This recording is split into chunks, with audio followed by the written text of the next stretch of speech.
तो भाई हम डिस्कस ये कर रहे थे for the sake of recording कि in paper 3 the booklet that you people have उसके अंदर हमारे पास एक क्वेश्चन है। बिल्कुल स्टार्टिंग का ही पहला पहला क्वेश्चन है। बेसिकली स्पेसिमेन पेपर है उनका 20 21 20 specimen paper of A levels. उसका लास्ट क्वेश्चन है जिसके अंदर बाइनरी ट्री के अंदर डेटा इंसर्ट करने का कोड भी लिखा हुआ है फिल इन द ब्लैंक की फॉर्म में। और प्लस जिस चीज के ऊपर हम फोकस करना चाह रहे हैं इसके अंदर ट्रैवर्स ट्री है। और ट्रैवर्स ट्री को हम फोकस क्यों कर रहे हैं क्योंकि हम आज रिकर्जन कर रहे हैं, ये रिकॉर्डिंग में लग जाएगा। ठीक है, इसके लिए सबसे पहले मैंने दिखाने के बाद तो लोगों को अपना वीबी का कोड दिखाया जो बिल्कुल as it is dot bit by bit वैसे बना हुआ है। इसको हमने रन करके देखना है, लेकिन किसके ऊपर रन करके देखें इसको हम समझें कैसे। उसके लिए हमने जो लास्ट हमारे रिकॉर्डेड लेक्चर है उसके अंदर हमने ये वाला टॉपिक किया था। तो भाई हमारे पास ये वाला क्वेश्चन है जिसके अंदर डेटा स्टोर है और जब हम इसको ट्रैवर्स करें तो इस फॉर्म के अंदर ट्रैवर्सल होना चाहिए अल्फाबेटिकल ऑर्डर के अंदर। सो our this code should traverse the data in this form from this binary tree. So let's try to do that. Let's try to put this question, challenge this question here. Let me see अगर मैंने यहाँ पे input करवाया हुआ है सारे का सारा हमारा प्रोग्राम उसी ही मॉडल के ऊपर बना हुआ है। But I think module and नहीं हुआ हुआ यहाँ पर। Let's try to run it. अच्छा, मुझे जो वैल्यूज आप लोग बताओगे पता है कैसे बताओगे? मुझे इस तरह से बताओगे, Dublin, London, Berlin, Paris, Madrid and Copenhagen. I'm running the code. Let's put the initials only. सबसे पहले D रूट नोड बन गई। उसके बाद रूट नोड बनने के बाद हमारे पास, ठीक है, हम सिर्फ इनिशियल्स इनपुट कर रहे हैं। बर्लिन के बाद, पेरिस के बाद, मैड्रिड के बाद कोपेनहेगन। बाकी कुछ नहीं है तो उसको हम खाली खाली खाली इनपुट कर रहे हैं, खाली। तो उसने मुझे देखो ये वो सारा स्ट्रक्चर भी दिखा दिया। ये मैंने बेसिकली बच्चों को कोड करके समझाने के लिए पूरा इंसर्ट ट्री जो मैं अगली वाली क्लास में तुम्हें करके दिखाऊंगा। तो जो तुम लोगों ने एक्चुअल टेबल बनाया हुआ होगा ना इसके नीचे, ये वाला, दिस वन, तो ये उस पूरे को जस्टिफाई करेगा कि उसके डुबलिन के लेफ्ट क्वार्टर में क्या, राइट क्वार्टर में क्या, लंदन के लेफ्ट क्वार्टर में क्या, राइट क्वार्टर में क्या। तो ये सारी वैल्यूज एज इट इज उसी तरह से दिखा रहा होगा तुम्हें। और लास्ट में तुम देख सकते हो कि उसको अल्फाबेटिकल ऑर्डर के अंदर दिखा रहा है। हमने एथेंस को ऐड नहीं किया था तो उसमें शो नहीं किया। बाकी B C T L M P, ये वाला जो कोड है, ये वाला जो पार्ट रन हो रहा है, ये रन हो रहा है ये वाला पार्ट, क्योंकि हमने इस पूरे कोड को रन करके भी देखना।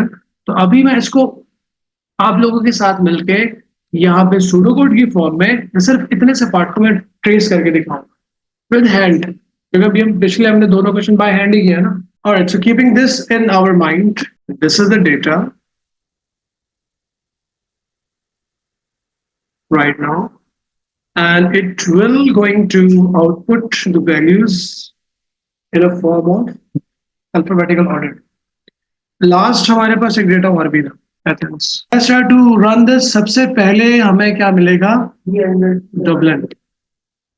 ठीक है, let's try to start this with this one. Root pointer क्या मिलेगा सबसे पहले? देखो, हमें इसको थोड़ा सा यूं करना पड़ेगा क्योंकि तुम लोग कर चुके हो, तुम्हारी कॉपीज में होगा। मुझे जल्दी से बताओ कि यहाँ पे वैल्यूज क्या है। रूट पॉइंटर में तो 0 आ गया, प्री पॉइंटर में डेफिनेटली 7 होगा। आउटपुट करते हुए none is its none of our concern. Dublin के लेफ्ट पे या राइट, अगर नहीं बताओगे तो फिर हमारे पास आउटपुट भी है। डुबलिन के यहाँ पे 2, मुझे ये इसी तरह से नीचे, ठीक है, लंदन के लेफ्ट पे, ओके, ओके ओके ओके।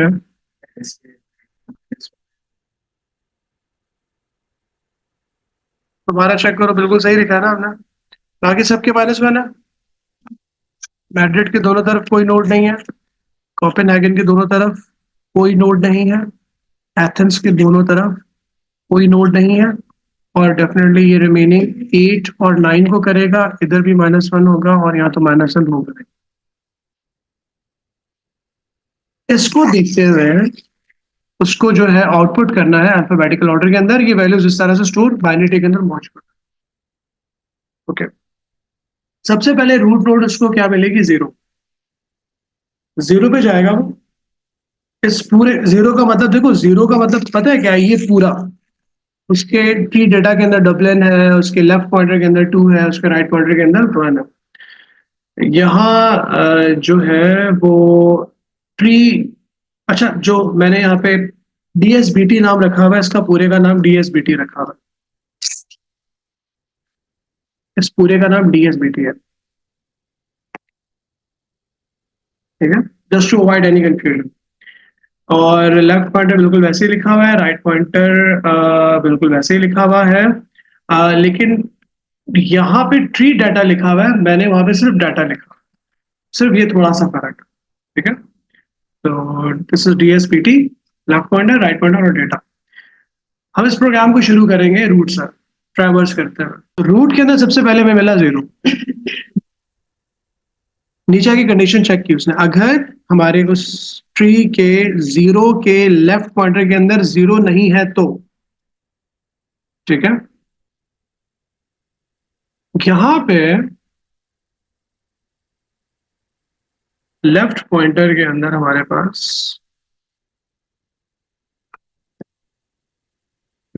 हमने यहाँ पे रूट नोड जो नल वैल्यू क्या ली हुई है?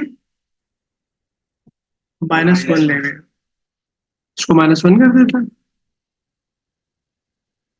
-1। नो हार्ड फील्ड्स, सही है। एक दफा मैं एहतियातन कोड को भी चेक कर लेता हूँ कि पीछे मैंने इनिशियलाइज करते हुए इसको नल वैल्यू क्या दे दी है। हाँ, मैंने 0 दे दी है। तो हमने इसको थोड़ा सा चेंज कर लिया। यहाँ पे हमने कहा कि अगर आपके जो भी आपका ट्री है उसके लेफ्ट क्वार्टर में अगर -1 नहीं है तो एक अनदर चेक प्रैक्टिस भी होगी, क्योंकि यहाँ पे हमने नल वैल्यू -1 ले लिया, तो -1 लिखेंगे। अगर 0 होगी तो फिर 0 लिखेंगे। चलेगा, इसको देखना है और इसको ट्रेस करना है, बस रिकर्जन वाले टॉपिक को समझना है। क्या हमारे इस डीएसबीटी के 0 के लेफ्ट पॉइंटर के अंदर 0 नहीं है? 0 नहीं है, ये कंडीशन ट्रू हो जाएगी। तो ये कंडीशन ट्रू हो जाएगी तो फिर ये वाला पार्ट चलेगा। जब ये वाला पार्ट चलेगा तो आपके इस ट्रैवर्स ट्री के हम दोबारा उसको जो हम उसको पैरामीटर देंगे वो क्या देंगे? हम डीएसबीटी रूट मतलब उसका ही लेफ्ट पॉइंटर के अंदर की वैल्यू उठा के दे देंगे। अगर -1 नहीं होगा ना, देखो बहुत सिंपल है। आपने चेक क्या करना है? लेफ्ट से राइट जाना है। पहले आप लेफ्ट पे आओगे फिर राइट पे जाओगे सेंडिंग सॉर्ट के लिए। यही प्रोग्राम अगर आपको डिसेंडिंग सॉर्ट के लिए बनाना होगा ना, पहले राइट पे चेक करोगे फिर लेफ्ट पर आओगे। हमने क्या किया, ट्री के हम लेफ्ट क्वार्टर में गए, सबसे पहले 0 से शुरू किया। उसके अंदर हमने चेक किया कि यार इसके अंदर -1 नल वैल्यू नहीं है। नहीं है, अगर नहीं है तो यही वैल्यू उठा के हम दे देंगे अगली दोबारा पैरामीटर रूट को। तो यही 2 उठा के हम दे देंगे यहाँ पर, तो यहाँ पर आ जाएगा 2। याद रहे कि हमारा यहाँ तक 0 चल चुका है, नीचे तक नहीं गया पे वो, और 2 हमने ऊपर दोबारा पास कर दिया। अब नीचे आके यहाँ पे 2 को चेक करोगे, क्या हमारे 2 के लेफ्ट पॉइंटर के अंदर 2 के लेफ्ट पॉइंटर के अंदर 0 नहीं है? 2 के लेफ्ट पॉइंटर के अंदर क्या 0 नहीं है? हाँ भाई, 2 के लेफ्ट पॉइंटर में क्या 0 नहीं है? नहीं है, क्या है? तो इसका मतलब दोबारा 6 ऊपर लेके भेजोगे, यहाँ पे तुम्हारा 2 हो गया स्टैक्ड, ऊपर तुम्हारे पास आ गया 6। अब तुम चाहोगे अपने बाइनरी ट्री के 6 के पास, क्या 6 के लेफ्ट क्वार्टर में -1 नहीं है?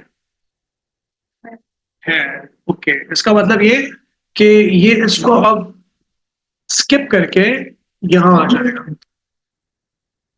और लेफ्ट क्वार्टर और राइट क्वार्टर की इफ की कंडीशन के बीच में हमने क्या लिखा हुआ है? आउटपुट। कंसोल और राइट लाइन का मतलब होता है आउटपुट। आउटपुट किसको करेंगे हम? बाइनरी ट्री के जो भी हमारे पास उस वक्त रूट के अंदर वैल्यू होगी, राइट नाउ 6 है, उसके डेटा को। तो यहाँ पे 6 के डेटा में क्या लिखा हुआ है? इसका मतलब सबसे पहले उसने आउटपुट कर दिया स्क्रीन के ऊपर एथेंस। ऐसा एथेंस को आउटपुट कर दिया। याद रहे कि 6 अभी हमारे रूट के अंदर मौजूद है। हम नीचे आके दोबारा इधर कंडीशन चेक करेंगे। क्या डीएसबीटी 6 के राइट पॉइंटर के अंदर भी -1 नहीं है? राइट पॉइंटर को चेक कर रहा हूं, क्या 6 के राइट पॉइंटर के अंदर भी -1 नहीं है? है। इसका मतलब इसको भी स्किप कर देगा। स्किप करके हमारा 6 पूरा का पूरा खत्म हो जाएगा।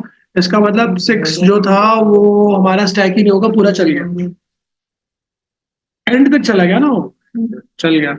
अच्छा, उसके बाद हम क्या करेंगे? ऊपर वाली वैल्यू को वापस आएंगे और पॉप करेंगे, विच इज, वापस आएंगे। जब इधर आएंगे तो इसको वापस कौन सी वाली वैल्यू मिलेगी? अब तुम सोच रहे हो कि सिर्फ एथेंस आउटपुट हुआ है और ये तो वैल्यूज कोई स्टैक ही नहीं हुई, लेकिन लेट्स सी। 2 हमारा यहां तक चल चुका था। 2 यहां तक चलने का तो यहीं से आगे कंटिन्यू करेगा। जब यहां कंटिन्यू करेगा तो इस वाली लाइन पर आ जाएगा। तो वो क्या करेगा? कंसोल और राइट लाइन डीएसबीटी 2 के डेटा को आउटपुट करेगा। तो 2 के डेटा पे क्या लिखा हुआ है? इथन्स के बाद वो किसको आउटपुट करेगा? वर्लन को। कैसा? अल्फाबेटिकल ऑर्डर में आ रहा है। अच्छा, 2 यहां तक चल चुका है, अभी 2 आगे चल रहा है। ठीक है, 2 पॉप हो चुका है, चल रहा है, नीचे आके यहाँ पे चेक करेगा। क्या डीएसबीटी 2 के राइट पॉइंटर के अंदर -1 नहीं है? -1 नहीं है। इसका मतलब क्या है इसके अंदर? तो इसका मतलब ये कि वो यहां से इधर से ऊपर जाएगा और इधर लेकर जाएगा 5। और याद रहे कि तुम्हारा जो ये 2 है वो अब यहां तक चल चुका है। 2 अभी नीचे चलेगा, यहां तक चल के 2 बेचारा फंस गया, ऊपर 5 लेके चला गया। तो यहां से पॉप हो गया। यहाँ 0 स्टक है, यहाँ पे 2 स्टक है। It's fun, this is how recursion work. 2 यहाँ पर आके स्टक हो गया क्योंकि यहां से वो दोबारा ऊपर हो जाएगा, यहां तक जाएगा ना, यहाँ पे दोबारा कॉल होगा। कॉल हुआ तो स्टैक हो गया ना, राइट? अब वो 5 को लेकर आया, अब वो यहाँ पे 5 को चेक करेगा। क्या डीएसबीटी के 5 के लेफ्ट में -1 नहीं है? इसका मतलब स्किप करेगा, नीचे आएगा। इधर आने के बाद डीएसबीटी 5 के डेटा को आउटपुट करेगा। उसके ऊपर क्या रखा हुआ है? तो इसका मतलब वो देखो, अल्फाबेटिकल ऑर्डर के अंदर खुद खुद आउटपुट कर रहा है कोपेनहेगन। और कोपेनहेगन को आउटपुट करने के बाद 5 यहां तक चला। 5 इसको चलने के बाद अब इस लाइन पर आया। तो डीएसबीटी के 5 के राइट पॉइंटर को चेक करेगा। क्या डीएसबीटी के 5 के राइट पे -1 नहीं है? तो इसका मतलब 5 भी आपका कंप्लीट हो जाएगा। खत्म। 2 भी हमारा देखो लास्ट पे यहाँ पे था, इसके जब नीचे जाएगा 2 भी खत्म हो जाएगा, खाली 0 बचा। हमारे सिर्फ 3 नाम अभी आउटपुट हुए, नाम तो हमारे बहुत सारे हैं। Let's see what happens. 0 से नीचे आएगा, चलते चलते जब यहाँ पे इस जगह पर पहुंचेगा तो वो डीएसबीटी 0 के डेटा को आउटपुट करेगा। डीएसबीटी 0 के डेटा पे क्या लिखा हुआ है? डबल। ऐसा अल्फाबेटिकल ऑर्डर में आ रहा है। डबल को आउटपुट करने के बाद 0 को वो यहां पे लाके इस जगह पे वो कंडीशन को चेक करेगा। क्या डीएसबीटी के 0 के राइट पॉइंटर में -1 नहीं है? डीएसबीटी के 0 के राइट पॉइंटर में -1 नहीं है, क्या है? माना। तो यहां तक तुम्हारा 0 चला, ठीक है।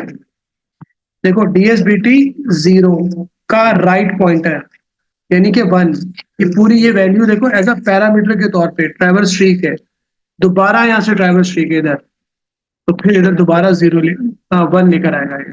कॉल किया ना उसने, उसको पैरामीटर पास किया, ठीक है, DS BT root dot right pointer की जो अंदर की वैल्यू उसका एज अ पैरामीटर के तौर पे पास किया, ऊपर अब 1 लेकर आएगा, फिर चेक करेगा क्या 1 के लेफ्ट पॉइंटर में -1 नहीं है, स्किप करेगा, स्किप करेगा, नीचे उसको आउटपुट मिलेगा, यहाँ पे ये वाला पार्ट स्किप हो जाएगा ना क्योंकि -1 था, इधर आ जाएगा, तो डीएसबीटी 1 के डेटा को आउटपुट करेगा,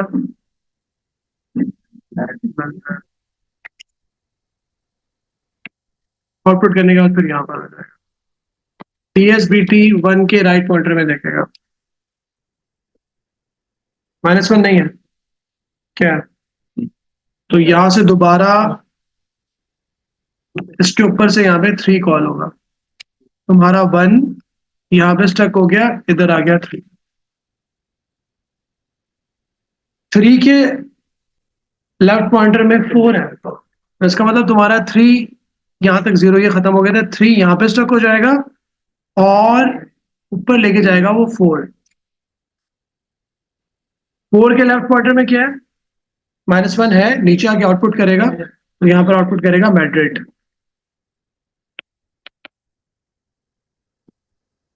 ठीक है, मैड्रिड आउटपुट करने के बाद नीचे यहां पे लेके आएगा वो 4 को, और 4 के इधर भी -1 है, 4 पूरा खत्म हो जाएगा, फिर यहां से नीचे आएगा 3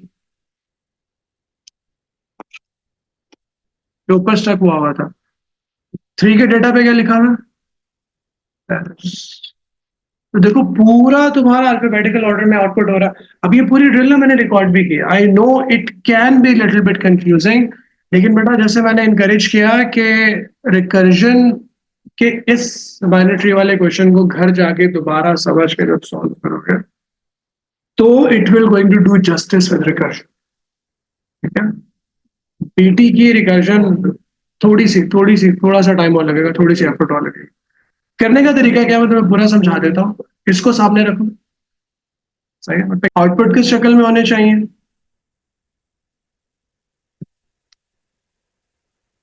इसको सामने रखो,